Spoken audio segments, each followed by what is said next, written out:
भूपेंद्र रावत कह रहा हूं, अगर मैं झूठ बोलूं, फिंगर 8 तक हमारी जमीन है और फिंगर 4 पर जो चीन हमारी जमीन पर कब्जा करके बैठा है, मैं झूठ बोलूं तो नरेंद्र मोदी की सरकार मुझे 14 में फांसी पर लटका दे। और मैं दावे के साथ में कह सकता हूं कि ये दोनों सरकारों की रजामंदी का मामला है। गलवान घाटी में हमारे बहादुर 20 जवानों की हत्या। मैं भूपेंद्र रावत दावे के साथ में कह रहा हूं कि फिंगर 8 तक भारत की पेट्रोलिंग होती थी। भाजपा के लोग षड्यंत्र के तहत चीन के साथ सौदा कर चुके हैं, इसीलिए इन्होंने कश्मीर के 3 हिस्से किए। और मैं दावे के साथ में कह सकता हूं, कश्मीर के 3 हिस्से करके लद्दाख का बड़ा हिस्सा चीन को बेचने वाले हैं। हमारे देश के 20 बहादुर जवानों ने अपनी मातृभूमि के लिए जो कुर्बानी दी, इन्होंने हमारे जवानों की शहादत को भी गाली दे डाली है। ये देशद्रोही है। मैं दावे के साथ में कह सकता हूँ 5 मई को जब वो सीमा पर कब्जा करके हमारी जमीन पर कब्जा करके बैठ गए थे, अगर आपको पता नहीं लगा तो आप नालायक हैं। 1 मिनट में कुर्सी पर रहने का हक नहीं है। और अगर आपको मालूम था कि चीन ने कब्जा कर लिया और आप चुप रहे तो आप देश के गद्दार हैं। फरवरी 2018 में संघ प्रमुख मोहन भागवत ने कहा कि भारत की सेना को तैयार होने में 6 महीने लग जाते हैं और हमारे संघ के कार्यकर्ताओं को 2 ही दिन लगते हैं। मैं आग्रह करता हूं कि मोहन भागवत के लठैत जो माफी वीर हैं, इन्हें भेजा जाए चीन की सीमा पर। तमाम देश के जो भूतपूर्व सैनिक सुन रहे हैं, उनसे मेरा आग्रह है, आप जनता के बीच में आकर बताएं कि भूपेंद्र रावत सच बोल रहा है कि झूठ बोला है, या झूठ भाजपाई बोल रहे हैं। जहां गलवान घाटी में फिंगर 8 से फिंगर 4 तक चीन के सैनिक कब्जा कर चुके हैं। 5 मई को चीनी हमारी जमीन पर कब्जा कर चुके थे, तो नरेंद्र मोदी की सरकार को यदि ज्ञान नहीं था तो हमको ऐसी नालायक सरकार नहीं चाहिए, और सरकार को यदि ज्ञान था तो ऐसी गद्दार सरकार हमको नहीं चाहिए। तो मोदी क्लियर करें, मोदी सरकार को पता था कि नहीं था? दोनों ही दशा में ये देशद्रोही सरकार है। नमस्कार, मैं हूं धर्मेंद्र, आप देख रहे हैं ऑनलाइन न्यूज इंडिया। लद्दाख के गलवान घाटी में हमारे 20 से ज्यादा जवान शहीद हो गए। उसके बाद में अब सरकार पर सवाल उठ रहे हैं कि सरकार क्या 1.5 महीने से जो गतिविधियां चल रही थी उनको भांपने में नाकाम साबित हो गई। और विपक्ष के नेता इस पर सवाल उठा रहे हैं कि वहां पर हमारी सेना को निहत्था क्यों भेजा गया। इसी पर चर्चा करेंगे। हमारे साथ में भूपेंद्र रावत है। भूपेंद्र जी, किस तरह से देख रहे हैं, क्योंकि लगातार ये सवाल उठ रहे हैं कि सरकार जो 1.5 महीने से जो गतिविधियां चल रही थी उसको भाप पाने में ऐसा लग रहा है कि सरकार नाकाम हो गई है। समझ नहीं पाई है कि चीन जो है वो कितना आगे तक चला गया था, या क्या कहां पर आपको चूक लगती है? धर्मेंद्र जी, ये बहुत बड़ी क्रोनोलॉजी है। चीन की एक आंतरिक सुरक्षा मंत्रालय ने 5 मई को एक रिपोर्ट सबमिट की चीन के राष्ट्रपति शी जिनपिंग को, और ये कहा कि 14 मई 1989 को जो 10,000 प्रदर्शनकारियों की हत्या करने के बाद पूरी दुनिया में चीन के लिए थू-थू हो रही थी, वही थू-थू आज पूरी दुनिया में कोरोना वायरस के कारण चीन के लिए हो रही है। तो चीन को इससे बाहर निकलने का एक नया रास्ता चाहिए था। उसकी क्रोनोलॉजी थी कोई ध्यान भटकाने का दुनिया का। और भारत की सरकार, नरेंद्र मोदी की सरकार, आपको याद है कि कोरोना काल से पहले ही हमारे देश के व्यापार, उद्योग, तमाम तबाह होते, किसानों की आत्महत्या का सिलसिला, व्यापारियों का, बेरोजगारों की आत्महत्या का सिलसिला नहीं रुक रहा था, और उद्योगों पर तालाबंदी नहीं रुक रहा था। और उसके बाद कोरोना आने के बाद जिस तरीके की स्थिति हुई कि नरेंद्र मोदी की सरकार ने दुनिया में बेनकाब होकर पूरे देश का बच्चा जान चुका है। जब 30 जनवरी को पहला मामला आ चुका था तो कोई बचाव का तरीका नहीं किया गया, और मात्र 550 मामले थे, तब पूरे देश को ताले में बंद कर दिया। और आज 10,000 ज्यादा रोज नए मामले उजागर हो रहे हैं। 3-4 लाख का लगभग आंकड़ा पहुंचने वाला है। वो मैं इसलिए कह रहा हूं कि अगर जांच ईमानदारी से हो तो हमारे यहाँ लाखों लाख में आंकड़े पहुंच चुके हैं। हमारे यहाँ 13,000 के करीब लोगों की जान जा चुकी है। अब नरेंद्र मोदी की सरकार को भी बिहार और पश्चिम बंगाल की चुनाव में जाने से पहले देश का पूरा ध्यान कोरोना काल से भी बाहर लाना, इस पूरी जो आर्थिक मंदी और तमाम जो चीजें रही उससे भटकाने का तरीका था। और मैं दावे के साथ में कह सकता हूं कि ये दोनों सरकारों की रजामंदी का मामला है। गलवान घाटी में हमारे बहादुर 20 जवानों की हत्या बहुत गंभीर आरोप है ये। प्रमाणित तौर पर बताता हूं मैं। हमारे देश का प्रधानमंत्री 5 बार चीन गए, और 5 तारीख को, एक क्रोनोलॉजी समझिए आप, 5 ही तारीख को, 5 मई को चीन की आंतरिक सुरक्षा मंत्रालय चीन के राष्ट्रपति को वो रिपोर्ट सौंपता है कि पूरे दुनिया में कोरोना के कारण वही थू-थू हो रही है जो 10,000 प्रदर्शनकारियों की हत्या के बाद हुआ था। और 5 ही मई को चीन की सेना हमारे गलवान घाटी में फिंगर 8 तक हमारा पेट्रोलिंग था। फिंगर 4 पर आकर के कब्जा कर लेती है। और फिर मैं जो कह रहा हूं, क्यों मिली भगत है? हमारे देश के 20 बहादुर जवानों ने लड़ते लड़ते निहत्थे जवानों ने अपनी जान कुर्बान कर दी। और क्या हुआ? हमारे देश की सत्ता पक्ष के दो बड़े वक्ता, एक डॉक्टर संबित पात्रा, क्या बोलते हैं? डॉक्टर संबित पात्रा बोलते हैं, क्या बोलते हैं? डॉक्टर संबित पात्रा कहते हैं कि हमारे देश की एक पत्ते की सुई की नोक के बराबर भी जमीन चीन के कब्जे में नहीं है। ये पहला सवाल समझिए।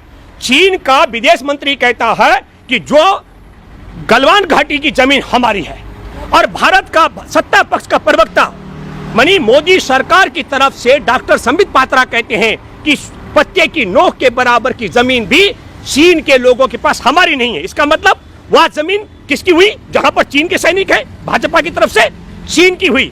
और तीसरी बात, पूर्व मंत्री शाहनवाज हुसैन भी कहता है कि 1 इंच जमीन चीनियों के पास नहीं है। और आपको बताता हूं, पूरे जो मैं आपके माध्यम से कहना चाहता हूं, मैं आग्रह करता हूं देश के पूर्व सैनिकों को जिन्होंने गलवान घाटी में ड्यूटी की है, गलवान घाटी में कोई विवादित जमीन नहीं रही, कोई विवाद नहीं रहा, वहां 8वें फिंगर तक भारत की पेट्रोलिंग होती है। तो मैं एक बात कहना चाहता हूं, अगर मिली भगत नहीं है तो चीन कह रहा है कि हमारी जमीन है, जबरदस्ती घुसे भारत के सैनिक, और भारत की भाजपा के दो प्रवक्ता कहते हैं हमारी जमीन नहीं है। और मैं आपको लगता है कि ये मसला जो है, आपको लगता है कि आप कह रहे हैं कि ये मिली भगत है? बिल्कुल, मैं इतना बड़ा मसला मिली भगत हो सकता है? हाँ, बिल्कुल, मैं आगे आता हूँ। हमारे देश का एक कलाकार सुशांत सिंह आत्महत्या करता है 14 जून को, और जैसे ही वो पब्लिक डोमेन में बात आती है, हमारे देश का प्रधानमंत्री तत्काल शोक व्यक्त करता है। और हमारे देश के 20 बहादुर जवानों की 15 जून की रात को बेरहमी से निहत्थे को पीट पीट कर हत्या कर दी जाती है। हमारे देश की जमीन को कब्जा करके चीन के सैनिकों के द्वारा पीट पीट के मारा जाता है। 16 तारीख को टेलीविजन और अखबारों में टीवी में चर्चा होती है। हमारे देश का प्रधानमंत्री अफसोस व्यक्त नहीं करता है, मुंह नहीं खोलता है। हमारे देश का प्रधानमंत्री 17 जून को मुंह खोलते हैं, क्योंकि कोरोना को लेकर अलग अलग राज्यों के मुख्यमंत्री की बैठक थी। अगर वहां भी बेशर्मी से मुंह नहीं खोलते तो फिर क्या बोलते? इसलिए वहां पर कहा कि 2 मिनट का मौन रखिए और उनकी शहादत बेकार नहीं जाएगी। अब मैं आपके माध्यम से एक बात कहना चाहता हूं। मैं भूपेंद्र रावत दावे के साथ मैं कह रहा हूं कि फिंगर 8 तक भारत की पेट्रोलिंग होती थी। भाजपा के लोग षड्यंत्र के तहत चीन के साथ सौदा कर चुके हैं, इसीलिए इन्होंने कश्मीर के 3 हिस्से किए। और मैं दावे के साथ मैं कह सकता हूं कश्मीर के 3 हिस्से करके लद्दाख का बड़ा हिस्सा चीन को बेचने वाले हैं। और अगर बेचने वाले नहीं हैं तो देश के प्रधानमंत्री नरेंद्र मोदी बताएं कि इनके प्रवक्ता संबित पात्रा और शाहनवाज हुसैन ने किस हैसियत से कहा कि वहां पर चीन की जमीन, चीन ने हमारी जमीन पर कब्जा नहीं कर रखा है। इसका मतलब हमारे देश के 20 बहादुर जवानों ने अपनी मातृभूमि के लिए जो कुर्बानी दी, इन्होंने हमारे जवानों की शहादत को भी गाली दे डाली है। ये देशद्रोही है। मैं दावे के साथ मैं कह सकता हूं, राष्ट्रभक्त और देशभक्त है अगर मोदी जी, आप मुझे बताएं कि 5 मई को जब वो सीमा पर कब्जा करके हमारी जमीन पर कब्जा करके बैठ गए थे, अगर आपको पता नहीं लगा तो आप नालायक हैं। 1 मिनट में कुर्सी पर रहने का हक नहीं है। और अगर आपको मालूम था कि चीन ने कब्जा कर लिया और आप चुप रहे तो आप देश के गद्दार हैं। नहीं भूपेंद्र राव जी, सवाल ये उठता है कि हम सरकार पर 100 सवाल उठा सकते हैं, लेकिन जो आप सवाल उठा रहे हैं कि हमारी सरकार जो है वो चीन के साथ मिली हुई, बिल्कुल ये सवाल हजम नहीं होता है। मैं उठा रहा हूं। देखिए, मैं फिर कह रहा हूं, चीन का विदेश मंत्री बोलता है कि गलवान घाटी की जमीन हमारी है।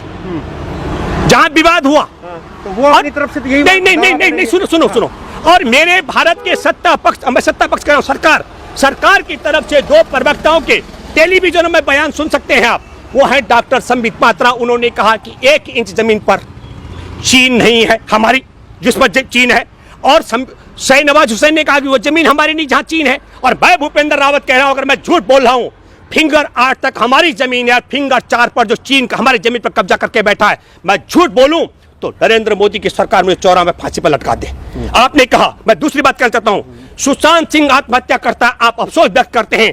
5 मई को, फिर क्रोनोलॉजी बताता हूं, 5 मई को वो कब्जा करते हैं तो 5 पंजे 25 मई को तय होता है कि भाजपा 750 वर्चुअल रैली करेगी चीन से मंगाई गई एलईडी पर। और 750 का मतलब 150 पंजा, और फिर कहा जाता है राज्यों में भी 1000, और 1000 का मतलब 200 पंजा। ये 5 की क्रोनोलॉजी आप समझिए, 350 इंटू 1750, ये 5 की क्रोनोलॉजी है। मैं एक बात कहना चाहता हूं आपके माध्यम से, यदि संबित पात्रा और शाहनवाज हुसैन के बयान से मैं नाखुश हूं, उसने हमारे देश की जमीन को चीन की जमीन बताया और हमारे देश के बहादुर जवानों की शहादत को उसने ललकारा है, कहता हमारी जमीन नहीं है। तो अगर उसकी बात से नरेंद्र मोदी की सरकार सहमत है तो इस सरकार को 1 मिनट में सत्ता में नहीं रहना चाहिए, और सरकार अगर असहमत है तो नरेंद्र मोदी आकर बताएं कि फिंगर 4 में जहां पर आज भी चीनी सैनिक कब्जा करके बैठे हैं, वो जमीन चीन की है कि भारत की है। लेकिन अगर वो चीन कि हमारी सरकार इस तरह का जो है वो हरकत कर सकती है, जो आप जो इल्जाम लगा रहे हैं बेहद गंभीर इल्जाम है। मैं इल्जाम नहीं आप लगा ये रहा कह रहे हैं कि चीन के साथ में जो है वो सरकार जो है वो मिली हुई है या मिली भगत है, आप ये कह रहे हैं। आप उठा के देखिए, एक सभा को संबोधित कर रहे हैं देश के प्रधानमंत्री नरेंद्र मोदी, और कह रहे हैं कि जिस प्रकार हमारे 2 बड़े देशों के नेताओं के अपने संबंध हैं, मेरे व्यक्तिगत संबंध हैं, ऐसे संबंधों के लिए आपको कई बार सोचना पड़ेगा। संबंध आप मुझे बताइए कि जब 5 मई को उसने कब्जा कर दिया तो चीन से लाखों एलईडी मगर वर्चुअल रैली क्यों की जा रही है चीन के सामान को। मैं दूसरी बात करना चाहता हूं, जब चीन ने कब्जा कर दिया तो मोदी सरकार 2 का जश्न की तैयारी क्यों की जा रही है। मैं तीसरी बात कहना चाहता हूं, STEC कंपनी को 12 जून को ठेका क्यों दिया गया अगर मिली भगत नहीं है, और अब कह रहे हैं हम ठेके भी कैंसिल कर देंगे, अब हम ये भी कैंसिल कर देंगे। और मैं तो ये भी मानता हूं कि बिहार और पश्चिम बंगाल के चुनाव से पहले इन दोनों की सेटिंग में यह भी हो जाएगा कि चीन के सैनिक पीछे हट जाएं। या ये एक बात और मैं आपसे कहना चाहता हूं बहुत साफ साफ, ये मिली भगत अगर नहीं है तो नरेंद्र मोदी सबसे पहले उसको भी होली जलाएं, किसको, हमारे जो एलईडी हैं चीन से। और मैं एक बात और कहना चाहता हूं, आदरणीय प्रधानमंत्री नरेंद्र मोदी जी, आप 5 बार चीन गए, आप बताइए मेरे देश को क्या मिला। 4 बार सीएम रहते, 5 बार टोटल 5 बार जा चुके हैं सीएम, 5 बार प्रधानमंत्री, 4 बार मुख्यमंत्री, टोटल 9 बार। हाँ, आपका चीनी प्रेम, मैं प्रधानमंत्री की बात कर रहा हूं, आपका चीनी प्रेम हमारे देश को क्या मिला। और मैं एक बात कहना चाहता हूं और आपसे, आदरणीय प्रधानमंत्री जी, हमारा समझौता है, हम चीन के लोगों को, चीन के सैनिकों को गोलियों से नहीं मारेंगे, सिर्फ लाठियों से मार सकते हैं। हमारे देश में माफी वीर हैं, पिछले 90 साल से लाठी चलाते हैं।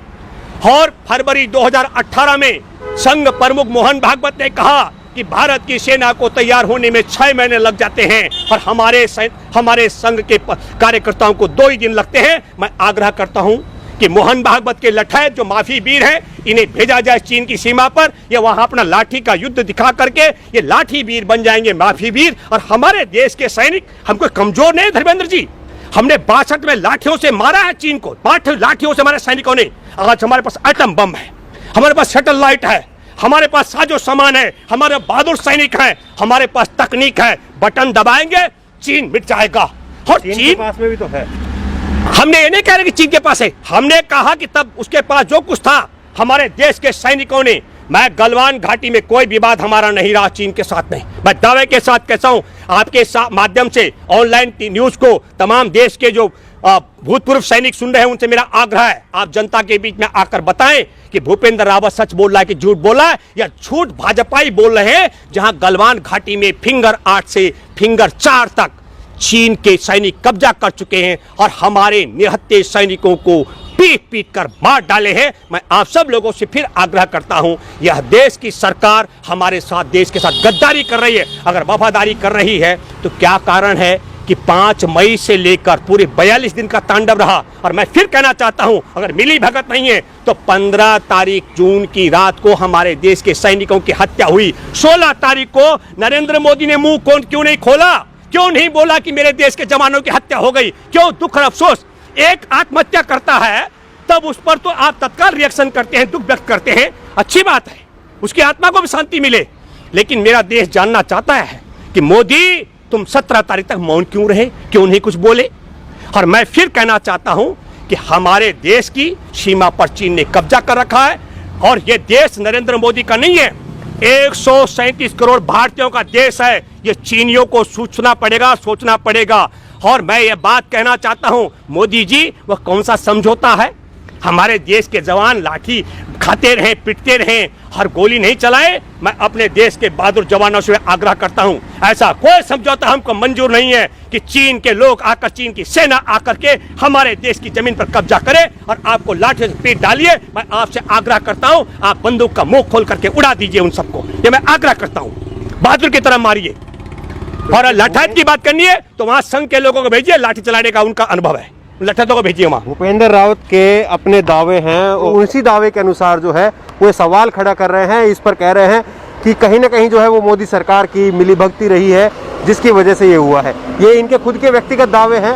इस खबर को लेकर के आपकी जो भी राय हो नीचे कमेंट बॉक्स में अपनी राय जरूर दें और इसी तरह की तमाम खबरों के लिए ऑनलाइन न्यूज़ इंडिया को सब्सक्राइब करें।